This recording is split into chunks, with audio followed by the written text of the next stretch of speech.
البته انجمنی پارێزگای کەرکووک لە 4 بڕیارێکی دەرکرد بە کۆی دەنگ کە داواکە لە سەرۆکۆزیران دکتۆر حەیدەر عەبادی دەست پێ بکە بە ڕیفراندۆم لە شاری کەرکووک بە پێی مادەی 140 و قۆناغەکانی. دیارە ئەم قۆناغەکانی مادەی 140 لە سیوەکی 12 2007 تەواو بوو. لەو کاتە انجمنی پارێزگای کەرکووک بڕیاریدا کە ئەگەر حکوومەت وەڵامێکی نییە داواکەین بەگەڕانەوە بۆ هەرێمی کوردستان. ئەو بوو دوایی لەبەر بارودۆخێکی سیاسی و لەبەر دروستکردنی بابی حکوومەتێکی نیشتیمانی کە پێوتە تشکیل وحدە الوطنیە حکوومەتەکەی مالکی و حکوومەتەکەی عەبادی بڕیاریاندا کە ئەو کێشانە چارەسەرکەن کە لە بینی حکوومەتی هەرێم و حکوومەتی اتحادی هەیە کە پێ ئەوان پێوترێت المناطق المتنازع عليها.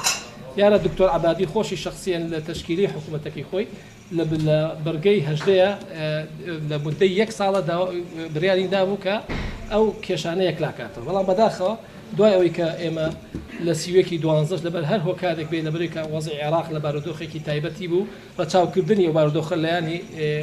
کوردەوە بە شێوازی کشتی و سیاسەتمەدەرانی کورد و سەرکردایەتی سیاسی کورد کە لەو کاتەشم بەبیرم دیەگەر دوا خستنی استفتا و ڕیفرادۆم ئەگەر کارەکە هونەری بێت ئێمە کێشەمان نیە بەڵام ئەگەر کارەکە سیاسی بێ قبول نەکراوە لە پەرلەمانی کوردستان ئەم پەیامە ئاراستەی حکوومەتی اتحادی کرا نەیانتوانی ئەو خاڵە بەرنەڕێەوە. دیارە حکوومەتی اتحادی یەک لە دوایەک ئەم دەستی بەدەستی بە شاری کەرکووک و ناوچە کوردستانەکانی دەروی هەرێمی کوردستان کردووە. ئێمە لە 4 داوامان کرد لە حکوومەتی بۆ دوجار داوامان کرد لە حکوومەتی اتحادی لە سەرۆکۆزیران دەست پێ بکە بە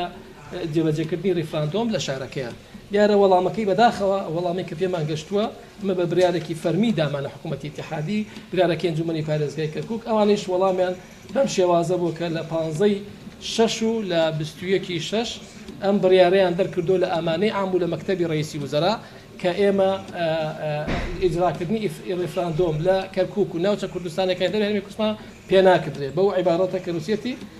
ثم يتعذر المباشرة بالاستفتاء يعني ما ناتوانين استفتاء بكين جانا بالأوا أجا حكومتك لا أركي سركي لما دي صوت تشلا هذيك سلطة تنفيذي بكات اللي من ناتوانا إما ناتشار بينكو حكومتي كركوك وكو أنجمني بارزجاي كركوك وكو إداري كركوك داوا لجهات تركين كالين حكومتي اتحادي استخوي اعترافك بنبر ياري اللي من ناتوانا بكم اللي إجراء استفتاء بينا كدري وقناغ كان استفتائش كأبوايق مرحلة كمي آساي كرنو تطبيع أبوايا قناغي دوم إحصاء أبوايا سرجميري أبوايا بداخل هدو كيلي بما نكره اللي إما أمانة صلاتي صلاحياتي سلطية اتحادية نكره جاء من نازل كتابي خوي بلي نكره وناكريتو بما ناكريت إما شو تصوروني كي حكومتي بكين كنتواني الدستور جبجكا أخي قرابيش كانت سر ماديكي زور جرينج كبشك يجبول الدروس كدني حكومتي اتحادي تشيل زماني مالكي تشيل زماني عبادية.